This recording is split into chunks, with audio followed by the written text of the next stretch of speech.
বাণীকে নির্দোষ প্রমাণ করার জন্য অনিরুদ্ধ মৌলির অফিসে গিয়ে তার ল্যাপটপ থেকে প্রমাণ জোগাড় করে। হ্যাঁ বন্ধুরা, এমনটাই দেখা যাবে। বিস্তারিত জানতে ভিডিওটিকে লাইক দিয়ে চ্যানেলটি সাবস্ক্রাইব করে দেখতে থাকুন। গল্পের শুরুতেই দেখা যাবে বাণীকে যখন আবারও কোর্টে হাজির করা হয়, তখন বাণীকে দেখে অনিরুদ্ধ পুরোপুরি ভেঙে পড়ে। তখন মৌলি বলে যে, গ্র্যান্ডমামি দেখতে পাচ্ছ ওই ডাকাত রানীজির অবস্থাটা কি হয়ে গেছে। ডাকাত রানী আমার ড্যাডকে মারার চেষ্টা করেছে, তাই ডাকাত রানীকে এই শাস্তিটা পেতেই হবে। গ্র্যান্ডমামি, ওকে ছাড়া যাবে না, কিছুতেই ওকে ছাড়া যাবে না, ওকে শাস্তির ব্যবস্থা করতেই হবে।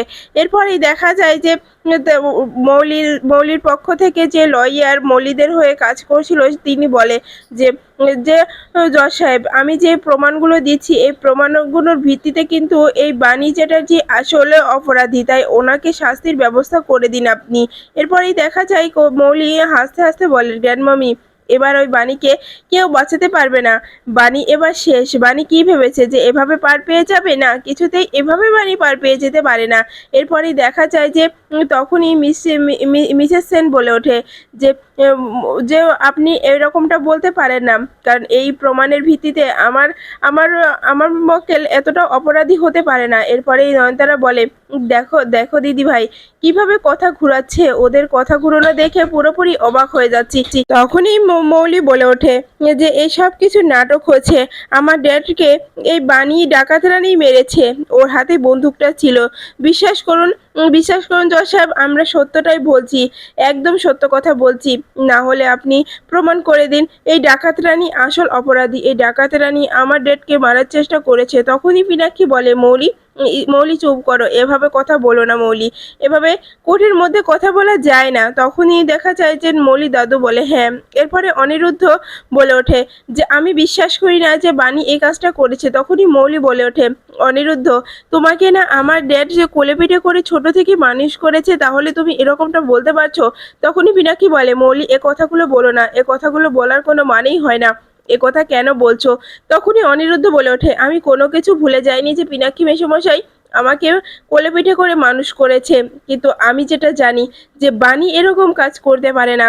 বাণীকে যতটুকু আমি চিনি, বাণী এরকম কাজ কিছুতেই করতে পারে না। জজ সাহেব, আমি আপনার কাছে হাত জোর করে বলছি, আপনি এই কেসটাকে ভালো করে তদন্ত করে একটু দেখুন, কারণ আমি জানি যে এই অন্যায়টা কিছুতেই বাণী করেনি, বাণী করতে পারে না। বাণী কেন করবে এটা? বাণী কিছুতে এগুলো সম্পত্তির জন্য করতে পারে না, আমি এটা মানতে পারছি না। এরপরে মিসেস সেন বলে ওঠে, হ্যাঁ জজ সাহেব, আমার মক্কেল বাণী চ্যাটার্জি এরকম কাজ কিছুতেই করতে পারে না। সে ছোট থেকে গরিব ঘরে বড় হয়েছে ঠিক আছে, কিন্তু সে সততা নিয়ে বড় হয়েছে। সে কখনো কোনো অন্যায় করেনি, কখনো কারোর ক্ষতি করেনি। ও তো ওই পরিবার, রায় পরিবারের ঈশানী রায়কে বাঁচিয়ে ও পরিবারের সবার মনি হয়েছিল। তাহলে এখন কেন এত এত কথা হচ্ছে সেটাই তো বুঝতে পারছি না। আমি আপনাকে বলছি যে বাণী চ্যাটার্জিকে হাজতের মধ্যেই মারার চেষ্টা করা হয়েছিল, তার রিপোর্টও আমি নিয়ে এসেছি। তাকে শ্বাসরোধ করে মারার চেষ্টা করেছিল। তার শারীরিক অবস্থা এখন একদমই ভালো নেই, সে অসুস্থ হয়ে আছে। তখনই দেখা যায় নয়নতারা বুঝে যায় এই সব কিছু মৌলিই করেছে। তখনই নয়নতারা মনে মনে বলে, দিদিভাই আমার কাছে লোক আছে, সেটা আমি বুঝতে পারছি যে দিদিভাই এগুলো করছে, কিন্তু এটা করে দিদিভাই কিছুতেই পাবে না। দিদিভাইকে এটার জন্য কৈফিয়ত দিতে হবে। সে কি ভেবেছে যে এভাবে সব কিছু পার পেয়ে যাবে? না, সেটা কিছুতেই হতে পারে না, আমি হতে দেব না। এটার জন্য আমি ওকে ওকে অবশ্যই শাস্তির ব্যবস্থা করব। এরপরেই দেখা যায় যে অনিরুদ্ধ মনে মনে বলতে থাকে, আমি জানি যে এই সব কিছুর জন্য মৌলিই দায়ী, তাই আমাকে চোখ কান খোলা রাখতে হবে। তখনই দেখা যায় মৌলির পক্ষ থেকে লয়ার বলে ওঠে, আমি ওই সময় উপস্থিত থাকা অন্তরাকে সামনে ডাকতে চাই। এরপরে অন্তরাকে ডেকে জিজ্ঞাসা করলে অন্তরা আমতা আমতা করতে থাকে। তখনই দেখা যায় যে মৌলির পক্ষ থেকে লয়ার বলে ওঠে যে এই যে অন্তরা ঘোষ, এভাবে আমতা আমতা করলে চলবে না, সব কথা বলতে হবে। কারণ বাণী চ্যাটার্জি তো আপনার বৌদি হন, তাহলে আপনি বলুন সেদিন কি দেখেছিলেন? তখনই অন্তরা বলে, হ্যাঁ আমি দেখেছিলাম, বাণী বৌদির হাতে বন্দুক ছিল, গুলিও চলেছিল। তখনই লয়ার বলে ওঠে, আর কিছু বলতে হবে না, আপনি যান।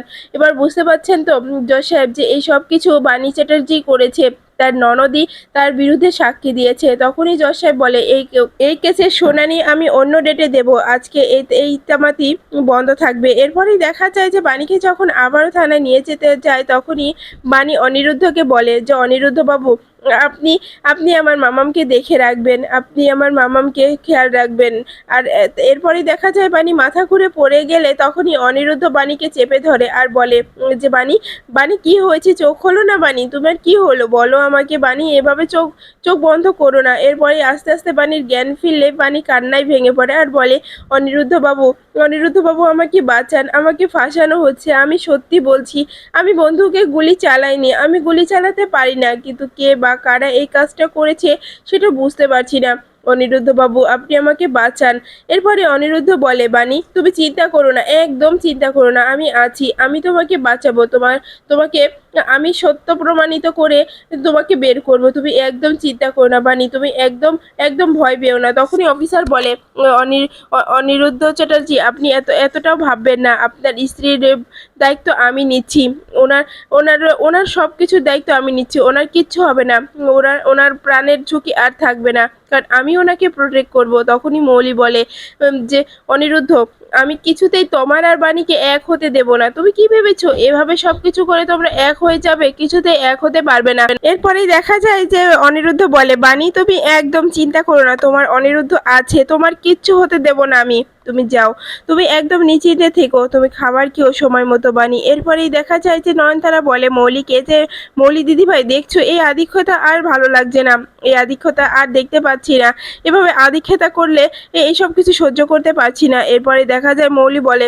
জ্ঞান মামি একদম চিন্তা করো না, সব কিছু আমি আমার মতো করেই ঠিক করছি। তখন নয়নতারা বলে মৌলি দিদিভাই যদি নিজের পিঠটা বাঁচাতে চাও তাহলে সেই সিসিটিভি ফুটেজটা তুমি তুমি নষ্ট করে দাও। তখনই মৌলি বলে হ্যাঁ আমি ওটা আমার অফিসে রেখেছি, আমি ওটা নষ্ট করে দেবো। এই কথাটি দূর থেকে অনিরুদ্ধ শুনে ফেলে আর অনিরুদ্ধ তখনই মনে মনে বলতে থাকে মৌলি, মৌলি আমি তোমাকে ছাড়বো না, তুমি যে এই সব কিছুর মধ্যে আছো সেটা আমি বুঝতে পেরেছিলাম, তুমি যে এভাবে এভাবে গেমটাকে সাজিয়েছো সেটা আমি বুঝতে পারিনি, তাই তোমার এই গেমটাকে নষ্ট করে দেওয়ার জন্য আমি সব কিছু করবো। এরপরে দেখা যায় অনিরুদ্ধ বাইরে গিয়ে অফিসের ম্যানেজারের সঙ্গে কথা বলে যে আমাকে যে করে হোক মৌলির কেবিনে ঢুকতে হবে। তখনই দেখা যায় ম্যানেজার বলে হ্যাঁ হ্যাঁ স্যার আপনি আসুন, আমি ব্যবস্থা করে দেবো। তারপরেই দেখা যায় অনিরুদ্ধ ঝাড়ুদারের পোশাক পরে ঢুকে পড়ে মৌলির অফিস রুমে আর সেখানে গিয়ে প্রমাণ খুঁজতে থাকে। সেখানে ল্যাপটপ খুঁজে কোনো প্রমাণই খুঁজে পাচ্ছিল না। তখনই হঠাৎ করেই মৌলি অফিসে চলে আসলে ম্যানেজার ভয় পেয়ে যায় আর বলে যে স্যার ভিতরে আছে। এদিকে মৌলি ম্যাডামও চলে এসেছে, যদি ধরা পড়ে যায় কি হবে, আমি খবরটা কি করে দেব। এরপরে দেখা যায় মৌলি এসে দেখে যে মাস্ক পরা একটি লোক তার ঘরে পরিষ্কার করছে। তখনই মৌলি বলে এই যে তুমি কে, তোমাকে তো আগে কখনো দেখিনি, তুমি কি এখানে নতুন ক্লিনারের চাকরি নিয়েছো। তখনই দেখা যায় অনিরুদ্ধ কোনো কথা না বলে চুপ করে দাঁড়িয়ে থাকে। তখনই মৌলি বলে কথা বলছো না কেন, আমার আমার রুমে এসে কাজ করছো, আবার আমি জিজ্ঞাসা করছি তুমি কথা বলছো না, কথা বলো, তুমি এভাবে চুপ করে থাকতে পারো না। তখনই অনিরুদ্ধ বলে ওঠে যে না আমি এখানে পরিষ্কার করতে এসেছি। তখনই এই মৌলি বলে তোমার কণ্ঠটা আমার খুব চেনা চেনা লাগছে, তোমাকে মুখ খুলতে হবে, মুখ খোলো বলছি, না হলে কিন্তু খুব খারাপ হয়ে যাবে।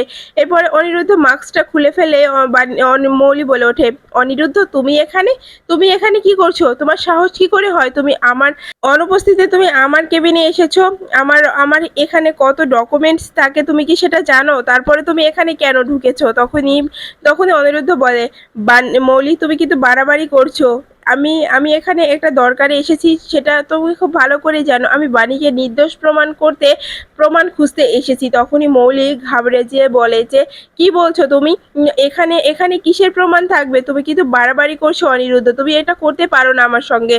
তখনই দেখা যায় অনিরুদ্ধ বলে আমি সব কিছু করতে পারি, তুমি যে বাণীকে ফাঁসাচ্ছ সেটা আমি খুব ভালো করেই বুঝতে পারছি, তোমার কি মনে হয় যে আমি কিচ্ছু বুঝতে পারছি না। তখনই তখনই মৌলি বলে অনিরুদ্ধ তোমার সাহস কি করে হয়, তুমি এগুলো কথা আমাকে বলছো, তুমি এগুলো কথা আমাকে বলতে পারো না। তখনই তাপস চলে আসে আর বলে কি হয়েছে মৌলি, তুমি এভাবে চিৎকার করছো কেন। তখনই মৌলি বলে আঙ্কেল দেখতে পাচ্ছেন এখানে কে দাঁড়িয়ে আছে। তখনই অনিরুদ্ধর ক্লিনারের পোশাক পরা দেখে তাপস বলে অনিরুদ্ধ এত পতন হয়ে গেছো যে তুমি এই অফিসে এই পরিবেশে এসেছো, তোমার কি একটু লাখ লজ্জা বলতে কোনো বস্তু নেই যে তুমি এরকম করে আসলে। তোমাকে তো বলেছিলাম তুমি বাণীকে ছেড়ে দাও, তুমি তোমার জায়গায় ফিরে যাও, না তুমি সেটা কিছুতেই মানতে চাওনি। তোমার তোমার এতটাই অধঃপতন হয়ে গেছে, কারণ তোমার তোমার স্ত্রী তো এখন জেলে আছে, তোমার তো এখন টাকার প্রয়োজন, কারণ তোমাকে অনেক টাকা খরচ করতে হচ্ছে, এই জন্য তুমি এই কাজের জন্য এই কাজ করছো। ছি অনিরুদ্ধ, ছি। তখনই মৌলি বলে, আঙ্কেল, আমি একটা জিনিস বুঝতে পারছি না, অনিরুদ্ধর এখানে কি কাজ থাকতে পারে? আমি কি বলছি বলুন তো, যে এখানে তো অনেক ডকুমেন্টস থাকে, সেগুলো চুরি করে নিয়ে যদি বাইরে বিক্রি করে তাহলে কিন্তু অনেক টাকা বিক্রি করতে পারবে, আর আমাদের অফিসেরও ক্ষতি হয়ে যাবে। তাই বলছি যে অনিরুদ্ধকে যদি চেক করা যেত তাহলে ভালো হতো না? তখনই তাপস বলে, তাহলে আমি এখনই পুলিশকে ফোন করি মৌলি? তুমি দাঁড়াও, আমি পুলিশ অফিসারকে ফোন করে ব্যাপারটা জানাচ্ছি। তখনই মৌলি মনে মনে বলে যে না না, এখানে যদি পুলিশ আছে তাহলে যদি কিছু পেয়ে যায় তখন তো আমি বিপদে পড়ে যাব, না সেটা কিছুতেই হতে পারে না। তখনই মৌলি বলে, আঙ্কেল ছেড়ে দিন না, পুলিশকে ডাকতে হবে না, পুলিশ যদি আসে তাহলে মিডিয়া জেনে যাবে, মিডিয়া জানা মানেই আমাদের কোম্পানির ক্ষতি হবে। না না, সেটা হতে পারে না, সেটা আমরা করতে পারবো না আঙ্কেল। তখনই তাপস চুপ করে ভাবতে ভাবতে বলে ওঠে, আচ্ছা ঠিক আছে মৌলি, তুমি যেহেতু বলছো সেই জন্য আমি পুলিশকে ডাকছি না। যদি আমাদের কোম্পানির ভালোর জন্য পুলিশ পুলিশ না এসে সে ব্যাপারটা সমাধান হয়ে যায় তাহলে তাই হোক, সিকিউরিটি গার্ডকে ডাকা যাক। তখনই মৌলি বলে, হ্যাঁ আঙ্কেল, আপনি সিকিউরিটি গার্ডকেই ডাকুন। এরপরে তাপস সিকিউরিটি গার্ডকে ডাকতে থাকে, যে সিকিউরিটি কোথায় আছে, এখানে তাড়াতাড়ি আসা হোক। এরপরেই দেখা যায় যে অনিরুদ্ধ বলে যে আমি আমি যত দেখছি আপনাকে তত অবাক হয়ে যাচ্ছি। তখনই তাপস বলে, কি বলতে চাইছো তুমি অনিরুদ্ধ? তখনই অনিরুদ্ধ বলে, কি বলতে চাইছি আপনি বুঝতে পারছেন না? আমি সত্যি অবাক হয়ে যাচ্ছি। আপনার কি মনে হয় যে আমি আপনাদের অফিসের ক্ষতি করার জন্য এই অফিসে এসে ডকুমেন্ট চুরি করব? না, সেটা কখনোই হতে পারে না। আমি আর যাই করি এতটা দুর্নীতি কাজ করতে পারবো না, আমি এতটাও দুর্নীতি মানুষ নই যে এগুলো কাজ করব। তখনই মৌলি বলে, চুপ করো তো, চুপ করো, তোমার কথা আমার খুব ভালোই জানা আছে, তুমি সব কিছু করতে পারো। এরপরে সিকিউরিটি গার্ড এলে অনিরুদ্ধকে সার্চ করতে থাকে, কিন্তু অনিরুদ্ধর কাছে কোনো কিছুই না পেলে তখনই মৌলি বলে, অনিরুদ্ধ তুমি মুখটা খোলো, তোমার মুখে যদি কিছু লুকিয়ে রাখো। তখনই অনিরুদ্ধ মুখটা খুলে সবার সামনে দেখিয়ে দেয়। তখনই দেখা যায় অনিরুদ্ধ বলে, আমার কাছে কিছুই নেই, তুমি কিছুই পাবে না মৌলি, যতই তুমি খোঁজার চেষ্টা করো কিচ্ছু পাবে না, কিন্তু আমি তোমাকে বলছি খুব তাড়াতাড়ি আমি বাণীকে নির্দোষ প্রমাণিত করব, দেখে নিও। কারণ অন্যায়টা বাণী করেনি, তাহলে কেন বাণী শাস্তি পাবে? আমি বাণীকে কিছুতেই শাস্তি পেতে দেখতে পারবো না, আমি কথা দিচ্ছি। এরপরে দেখা যায় যে মৌলিকও বলে, আমিও কথা দিচ্ছি যে বাণী ছাড়া পাবে না, আমি বাণীকে ছাড়া পেতে দেব না। এরপরে অনিরুদ্ধ বাইরে এসে ভাবতে থাকে যে কি করে বাণীকে ছাড়া পাওয়াবো, কি করে বাণীকে বের করব, এসব কিছু নিয়ে ভাবতে ভাবতে হঠাৎ করে একটা বাচ্চার কান্না অনিরুদ্ধর কানে ভেসে আসে। তখনই অনিরুদ্ধ বলে, এখানে আবার বাচ্চা কান্না করছে, কে কান্না করছে? এরপরে পিছনের দিকে তাকিয়ে দেখে যে যে কিডন্যাপাররা একটা বাচ্চাকে কিডন্যাপ করে নিয়ে যাচ্ছে। তখনই অনিরুদ্ধ বলে যে বাচ্চাটাকে বাঁচাতে হবে, এত ছোট বাচ্চা আমার পিঞ্চিসের মতো, এই বাচ্চাটাকে নিয়ে যাচ্ছে, আমাকে যে করে হোক বাঁচাতে হবে। এরপরে অনিরুদ্ধ এসে কিডন্যাপারগুলোর সঙ্গে মারপিট শুরু করে অনিরুদ্ধ। এরপরে এক পর্যায়ে কিডন্যাপাররা অনিরুদ্ধর হাতে মার খেতে খেতে অসুস্থ হয়ে পড়লে তখন কিডন্যাপাররা পালিয়ে যায়। তখনই অনিরুদ্ধ বলে, পালাচ্ছিস কেন? এত ছোট বাচ্চাটাকে তোরা কিডন্যাপ করে নিয়ে যাচ্ছিস, তোদেরকে ছাড়বো না, তোরা এখানে দাঁড়া। কিন্তু তারা কিছু না শুনে গাড়িটা স্টার্ট দিয়ে দিয়ে ওখান থেকে চলে গেলে অনিরুদ্ধ পিছু নিতে থাকে। এরপরে বাচ্চাটা আবারও কান্না করে উঠলে তখনই অনিরুদ্ধ বাচ্চাটার কাছে যায় আর বলে, কে তুমি? তোমার বাড়ি কোথায়?